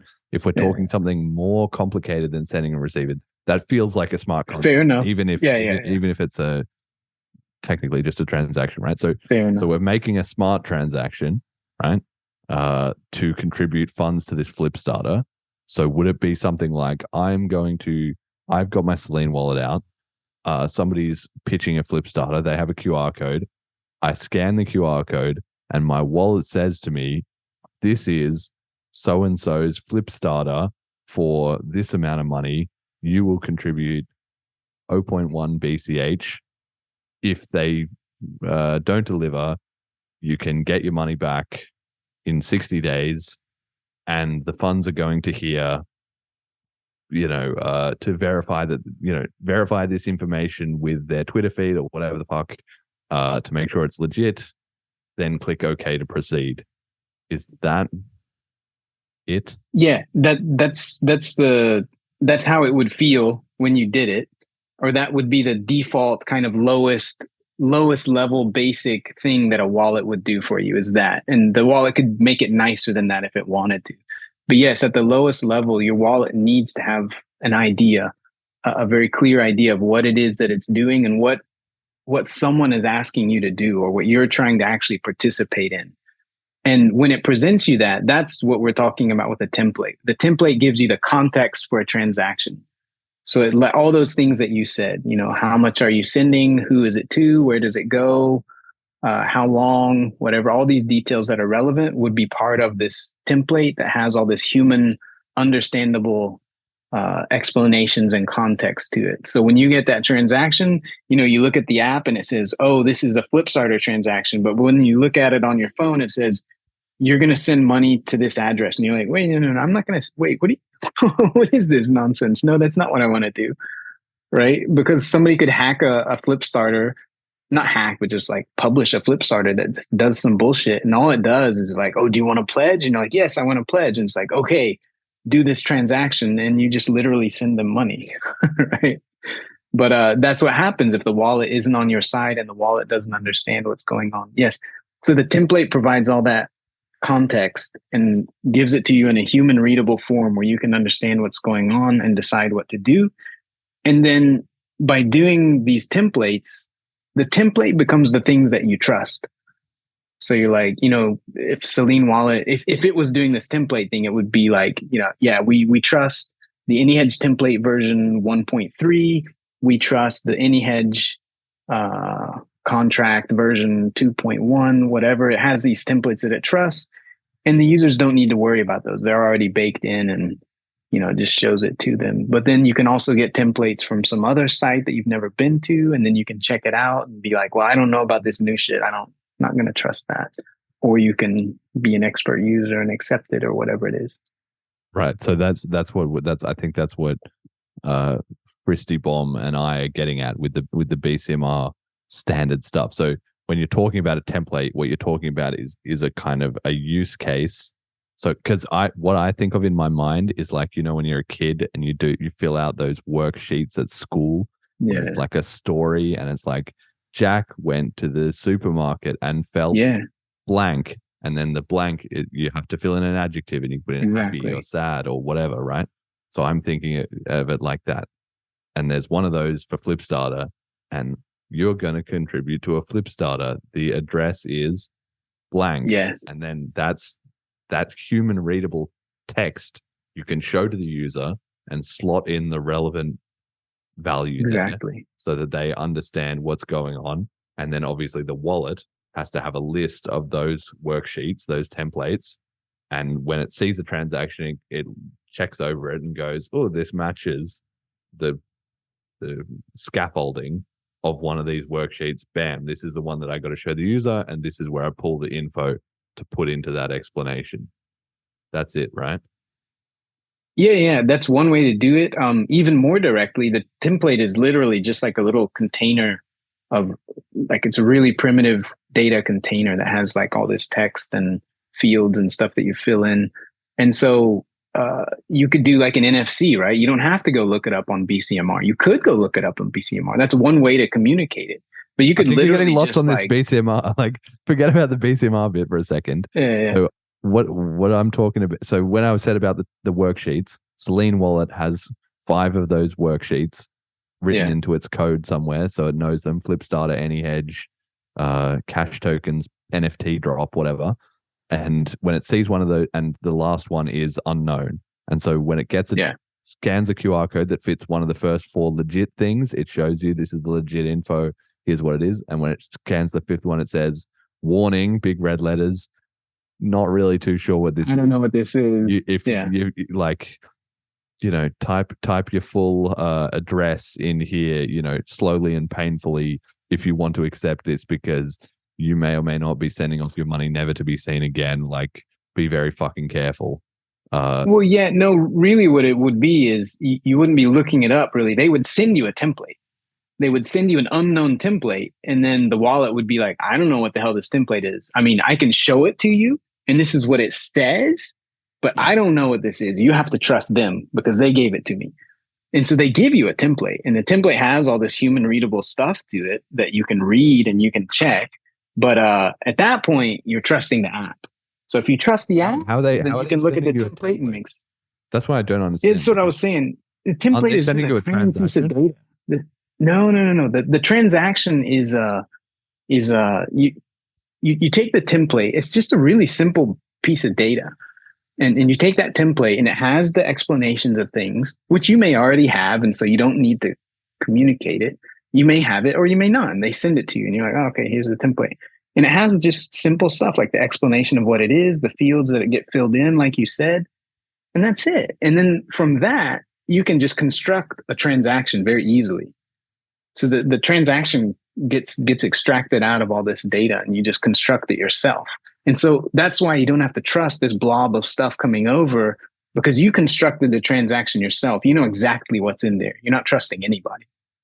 All right, now I feel like I'm more confused. So the template is carrying the human readable pop-up strings for the error page or for the info page, or it's carrying the actual Bitcoin transaction with a gap left for fill in your public, fill in your SIGs here and we can send it, or both.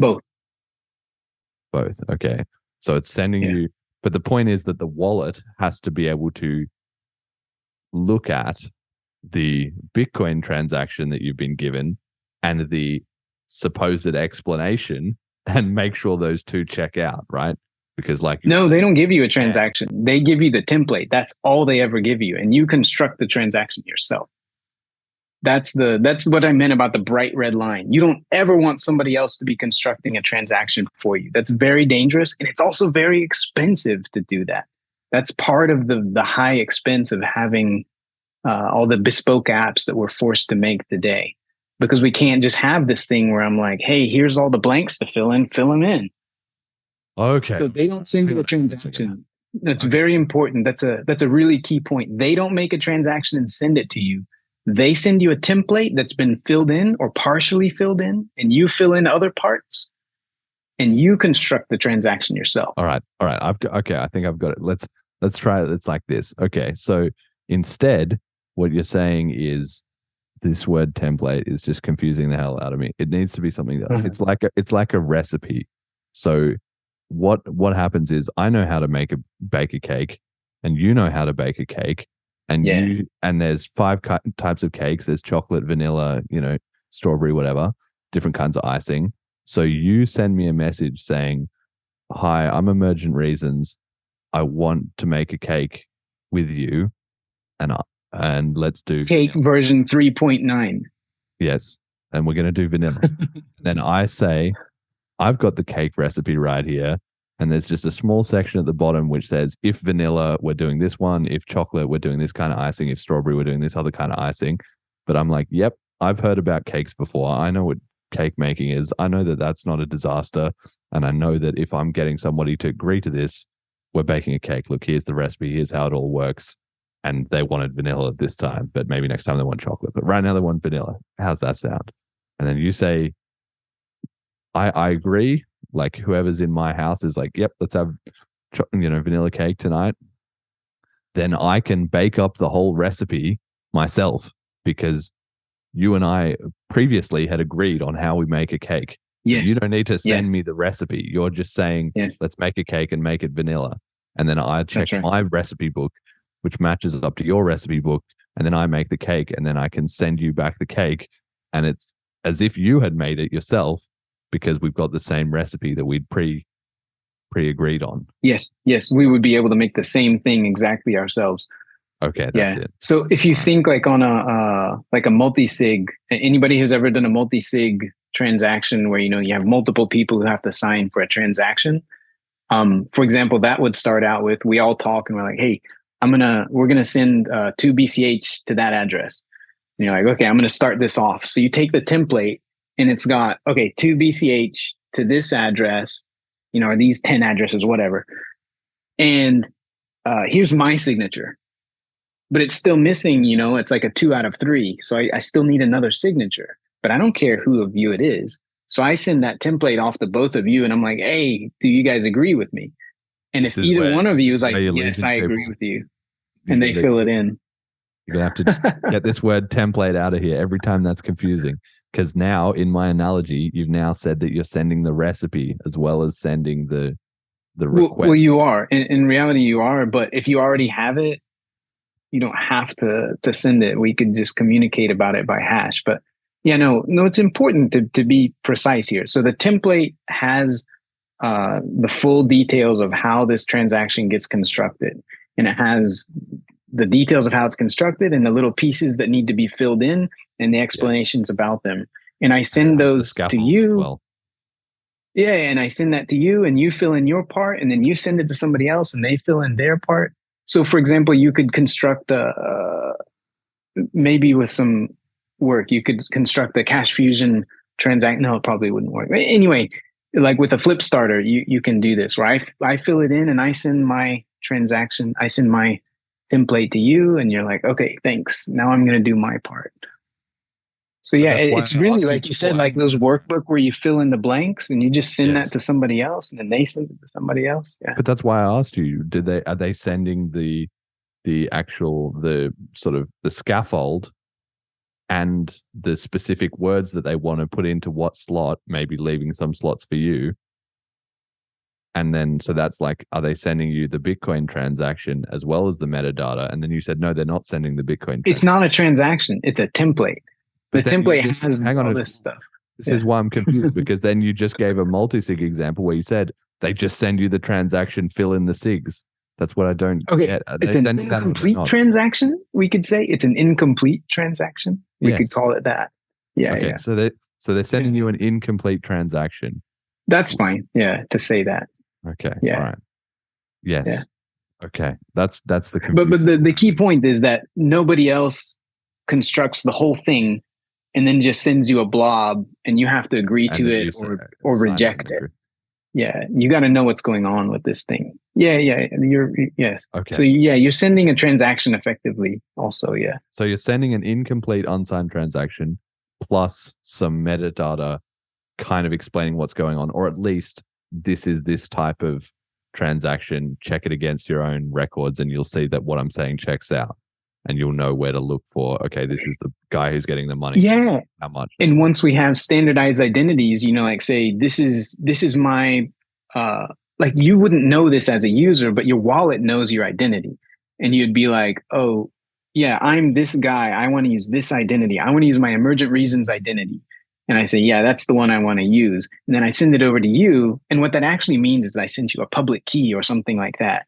But I don't know that. The user doesn't know that. And it gets to the other side and they're like, what's this public key? Let me look it up. Oh, that's Emergent Reasons. Yeah, I know who that is. They can independently confirm identities and stuff like that from the slotted data that you get.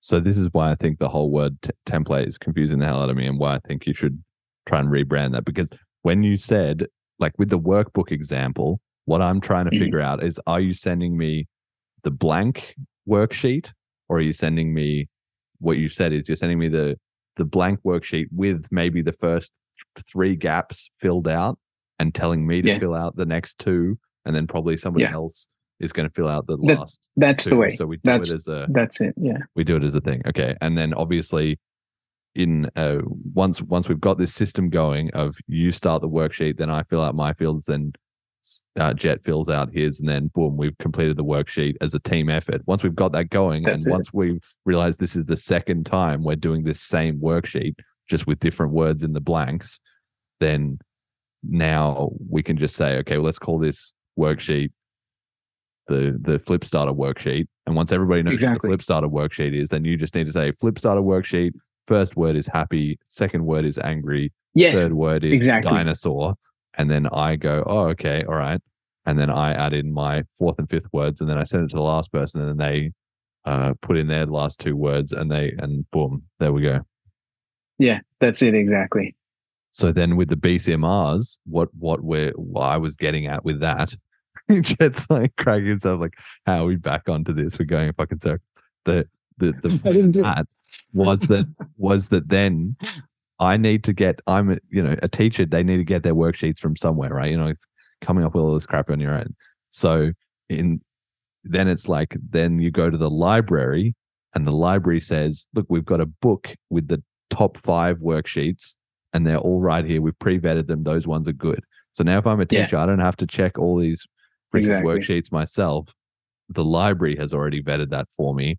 And if I don't like that, or I need some different templates, I can go to a dodgier library, or a library in the city or in another language, in which case, if you're the student who's filling out the worksheet, the end user, then you either need to trust the teacher, which in this case is like your wallet software, like Selene or whatever, or you need to trust the library, in which case the teacher tells you, I got these from the dodgy library, but that's, you're kind of in the gray area here. But if you really want to do the worksheets from the year level that you're not ready for, or the subject that I don't know about, so I don't know what the right words, then go for your life. But it's your own cash on the line. So yes.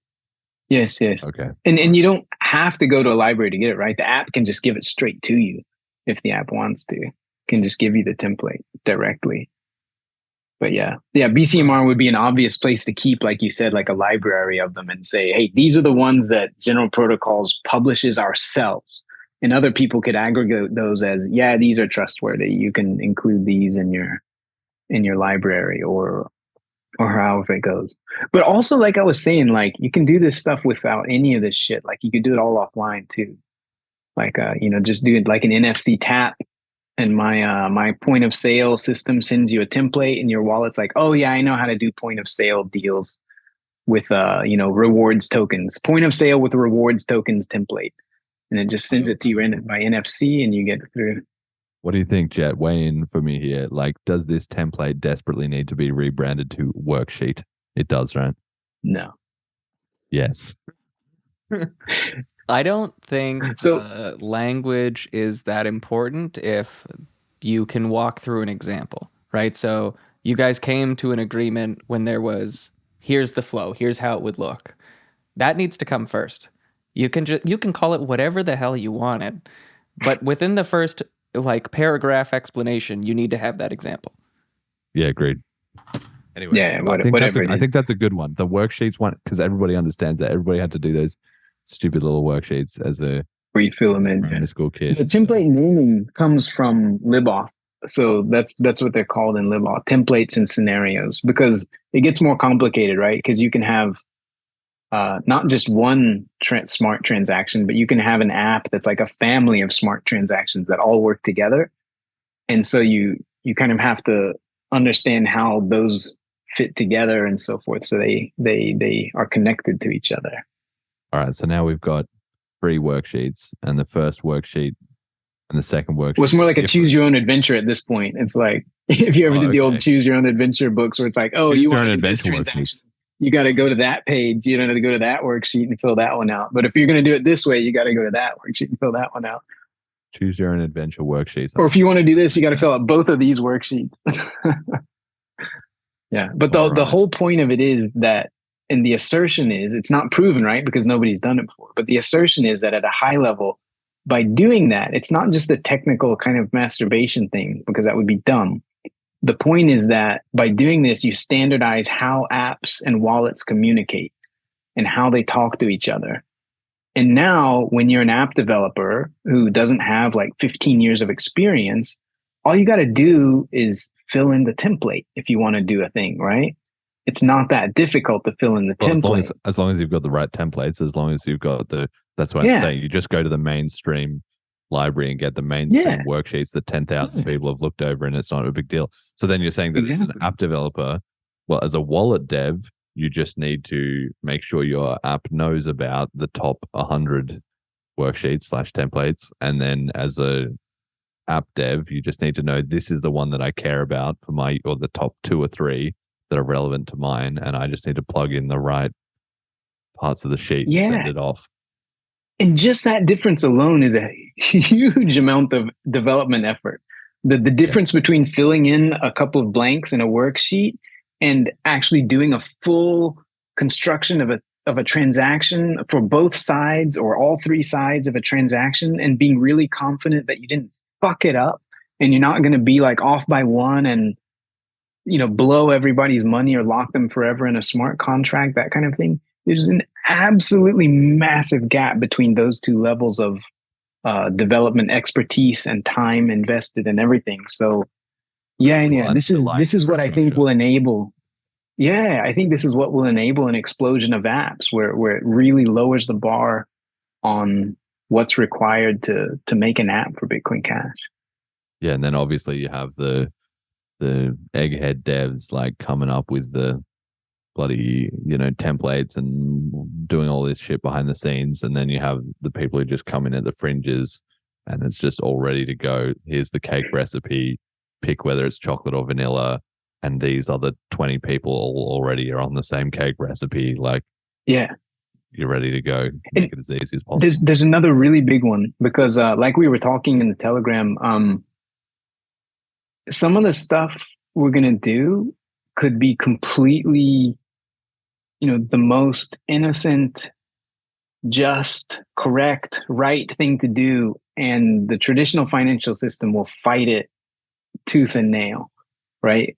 And so is going to force all kinds of nasty things. So if you think of it that way, you want to be able to make an any hedge contract or do a Flipstarter contract with, you know, if you go to generalprotocols.com, okay, now you can still trust the top level domain system and, you know, the standard stuff. But if you go off into the weeds and you're like, well, you know, whatever site I was dealing with has been taken down. They were raided and taken down, but I still want to make any hedge contracts. So you go off to some website that you don't know, or some IPFS address, and you have no idea where it is, but you find it. In the normal case, right? Like in the case of the way we do things today, you go to that address and you know you're going to be fucked if you do anything with those people at that address, right? Because you can't trust them. But with this, they say, okay, we're using this template. And you're like, yeah, we're using that template. Here's an any hedge proposal. And you're like, okay, looks good to me. And you're good. You don't need to have a huge amount of trust in the top level domain system and existing infrastructure. All you got to do is have that template. Well, as long as you basically, you know, the trust is transferred onto your wallet instead of onto the other. Exactly. Which is on your side, right? That's that red line. It's on my team. Yeah. And I mean, if your team, you say that, like, all I'm saying is from the end user point of view, you know, they're not checking this lean open source code or whatever, but I guess it's easier for them to build trust that their wallet software is at least looking out for them, because if it wasn't, it would have already fucking rugged their money. Exactly. You know, like, okay, all right. And it also gives you the ability to like look on chain. You know, somebody posts something on chain and your wallet's like, oh, I see some shit on chain. I know how to look those up. Somebody made an any hedge proposal on chain or a Flipstarter proposal on chain. And you go and look at it and you're like, oh, okay, yeah, it's legit. That's an any hedge template. All right. You can't make an unsent transaction, like an unfinished transaction on the blockchain. That has to be finished for it to get. Well, if you had like an on-chain market, right? Like the problem with Uniswap and Tornado and these things, right? Like to interact with it, you had to go to this and you trusted the app not to fuck around. And so that lets you interact with the blockchain. But that meant you were trusting Tornado.cash or you were trusting Uniswap. But to go to some other random site and be like, I guess I'll trust you to do the Uniswap thing, but I don't really know you. No, they're going to rug you, right? Unless you actually have this kind of verified interaction going on. But once you have this, you don't have to have that one top level website that you go to. You could go anywhere and interact with the blockchain. Okay, I'm following. Okay, so I'm following all of that. And so let's jump out of the theory for a second and give me an update on where is this at in real terms, right? I saw the other day some posts from Jason Dreisner, who at some point will have back on the show, but he was to be honest, as one of the most qualified people in the world to understand what he was talking about. I still didn't really understand exactly what he was talking about. And he was posting about what came down to like something along these lines is essentially cooking. And he was like, it'll be good to go maybe in 2025 is basically what it came down to, right? So all this stuff has to bubble away under the surface for quite a long time before it even, in the same way that the opcodes and everything for any hedge were in the works in like 2018, 2019, right? And then that has slowly built up. And then you had BCH Bull, and at first it was closed alpha, and then it was beta, but it was like really hard to use, and there wasn't any wallet integrations. And now there's a wallet integration, and it's much easier to use. A lot of things have been slimmed down, right? So this is like a multi-year process, right? Yeah, and so that's right. And then there's it's multi-year, but it's multi-year not because it's some impossible thing, but it's just there's a lot to it, because like I said, nobody has ever done it before. Nobody has done this kind of thing before, has made this kind of wallet, native wallet before. And so there's a lot to think about, especially on UTXO, because once you're on EVM and you're just like, oh, I want to save some data, you just fucking throw it on the chain. You save some data on the chain, which is part of why it doesn't scale. But so dealing with all those details and then also having your wallet remember things and so forth is there's a lot to think about, a lot to develop, and it all has to be rock solid, right? Right. But having said that, you asked where we are today. There's already there. Like if you look at libauth v2 for the developers out there, it's already got the templates. They're already there. People are already using. They're in the BitOff IDE, so the templates are already there. Like the fully realized templates that can deal with multi-party anonymous setups and transaction construction and all this kind of crazy stuff. Like the full thing is not done yet. That's what Jason is working on. He's been working on that for years. But the templates are there. The scenarios are there. The stuff is already popping up. And so, for example, Jim Hamill is proposing, there's this Wallet Connect 2 thing where it's kind of like emulating the way the MetaMask flow, right? MetaMask work. It's emulating MetaMask. And so he's saying, okay, we can do that. But instead of just sending the blob over, why don't we use Wallet Connect 2 to send the template over if it's available? So then you could kind of start to work in the template idea into the way of doing transactions. So it wouldn't be perfect, but it would definitely be a step forward. And that's why we've been talking about it, is just to make sure that, everybody keeps trying to move forward, even though we don't know exactly where we're going. We got to keep going. Okay. All right. So yeah, obviously I can't ask you to speak too much on his behalf, but so what you're saying is, the stuff Jason Dreisner is talking about, that's and he's a completionist, right? He's not gonna it's good, he's good in that way. He's not gonna say this is ready to go like when it's kind of a bit shaky still. Like he'll only be happy once every edge of the building has been sanded and finished off, right? Before he moves on to the next thing. So that's gonna be a couple of years, but we've got the enough of it together, maybe even the bulk of it, the 80%, the Pareto 80%. The real core of it is there. Yeah.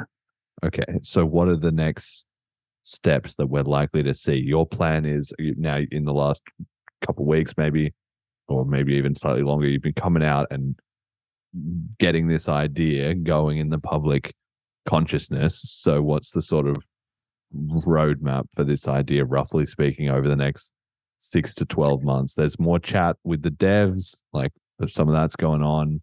You make a bit more noise about it publicly. What is it? Where No, it'll user facing apps? Well, I mean, the ideal thing is that all the wallets that are, the BCH wallets that you know what I mean when I say BCH wallets, like they're really serious about BCH. Yeah, like Celine, Zapit, Payton, Yeah. Electron Cash. The idea would be Cash that all of those wallets kind of commit to, hey, we know we are looking for a better way, and whenever there's an opportunity to interact with an app, we'll try to do it in the best way that we know. You know what I mean? Like keep trying to push the bar up. I think that would be the ideal, because this isn't something that GP is about, right? This is basically a standard. Like it's not a standard today because nobody's done it really, but it's obvious that some kind of standard or harmonization has to happen for it to make sense, right? So that would be great if everybody kind of picked it up and tried to find the right way forward, whether that's with LibAuth or some other way. I don't know what the right way will be. But my main point with doing these talks was to make sure that we keep trying to move forward and don't be like, all right, we got the thing, we're done. We got MetaMask equivalents, we're good. Like if we got stuck on MetaMask equivalents, that will not scale to global level and we'll end up with custodial solutions. I'll just predict that. I don't want that to happen. So, right. Okay. So, well, that's where even as a wallet dev myself, I'm somewhat at a loss, like a few question marks over my head in terms of I like this plan, but I'm gonna need to see like here's a concrete proposal, start commenting on it, kind of thing. Right. That was the main part of your question, is like what's next or what's coming. So I think that's going to be on the app side, right? There's got to be probably at the first step, there's going to be an app and a wallet that chooses to interact with that app in a smart way, in an intelligent way, and will probably fuck it up. Whoever it is that does that will probably not do it perfectly, but it's going to be a step forward. So I think it's going to be that. It's going to be an app and wallet combo where there's some combo of an app and a wallet who are like, hey, let's do a smarter thing. Let's try this another way. Or let's do Wallet Connect with templates. We're going to do an app that uses Wallet Connect and templates. So there's going to be some paired collaboration of app and wallet. That's going to be the only way to take another step is a combo. Okay, and you're going to actually drive that? Is this like BCH Bull maybe, or concept? If we do another app, we certainly will, because the most compelling thing is something that you have to have it for it to work. Like it doesn't even work the way that we're doing things now. So if we do another app, certainly we'll be doing it that way. But if anybody else wants to, take the leap and be like, well, I don't know what the fuck we're doing, but here we go. If anybody else wants to do it, I would love to see it. And we could always talk about what that is. So any hedge, isn't this going to be any hedge? The problem with any hedge is we did so much fucking work to make it convenient with this very slight, your browser holds the wallet key, that kind of thing. So it holds the money for a very short period of time, like 1 second while it builds the transaction, the contract. We worked so hard to do that there's a very small gain to be had there in that specific case. But yeah, we'll certainly do it eventually. But probably if we did it, it would be with a new app, and then later we would backport to BCH Bull. I don't know. We'll have to see. We're still working on BCH Bull right now. We're not in a place to make a new app and do all this investment. So I'm just trying to make sure the awareness is out there. All right, quick interlude. We've just had at nearly 2.5 hours past the starting time a nice Twitter comment from Juan Galt saying, "Oh fuck, sorry man." So I guess sort of as I expected, and I alluded to at the start, I didn't think it was a troll. I think legit totally forgot. Have family visiting and go out and about. My bad. Should have declined the Sunday show. Let's reschedule. Okay, well, I'm on board with that, except for the let's reschedule kind of part. Maybe it'll be like, look, why don't you put up a 5 BCH bond? Something like that. You're the one who... Even like a 200 BCH sats, right? Like that kind of thing is It's like whether people can touch kryptonite or not, right? It's like, oh my god, BCH. Yeah, I don't know. It might have to be some kind of BCH on the line here to not waste our time a second time. Nice. But yeah, anyway, I'll think about that. All right, I should take off too. It's been a while, but it was a good discussion, and I appreciate you humoring the native BCH wallet discussion and helping make that more clear. No, that's been great. Do you have time for a quick message to the community or a quick meme of the week as well? It's a pretty banger meme of the week. Oh, what do you have? What do you have on the Meme of the week? Max Kaiser, BCH is a terrorist project. Are you a terrorist? That was this week. Man, time flies. Yeah. That was an amazing. He just got owned so hard. For anybody who didn't see this, Max Kaiser, the classic laser eye hypocrite, responded to Paolo Argo, who was saying, with 10 cents of Bitcoin, you just can't use it unless you go custodial. Then you don't own Bitcoin, not your keys, not your coins. And if it goes 20x is a miracle. Only BCH is open to this kind of economics and has 2000x potential. And so Max replied saying, BCH is a terrorist project. Are you a terrorist? And then the BCH community all jumped on this. About 4 or 5 people ratioed him and got like more likes than his original post, which is amazing because everybody has like sub 5k followers basically, and Max Kaiser has 500k. So even with 100x reach, he was still just getting absolutely lit up by the BCH community. He got demolished so many times, and in multiple ways, right? It was like memes and text and everything. He just got demolished by every reply. So this is just the state of criticism of BCH has come down to these non sequitur ad hominems. And it's just so ironic because Max himself would say that, you know, Bitcoin, when it started out, that was the bad guys, the narrative, the terrorists and the drug dealers and yada, yada, yada. And now he's just on the other side of the fence. He's the one pointing a finger and saying, you're the bad guys to the voluntary, peaceful project that isn't hurting anyone, and just so insane, exposing himself. Do you want to give a quick message to the community while you're here? Yeah, I would like to. Like I was saying before, I everywhere I look in BCH, I see good people, smart people, dedicated people.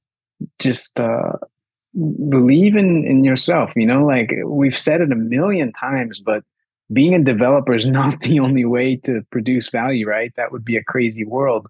There's so many things that need to be done to hit, you know, global adoption. That's an insanely far away thing that's going to require so many people and so many talents. So yeah, just believe in yourself, develop your talents, and maybe consider finding other people to work with and coming up with an actual plan, like a real plan for how to make a difference.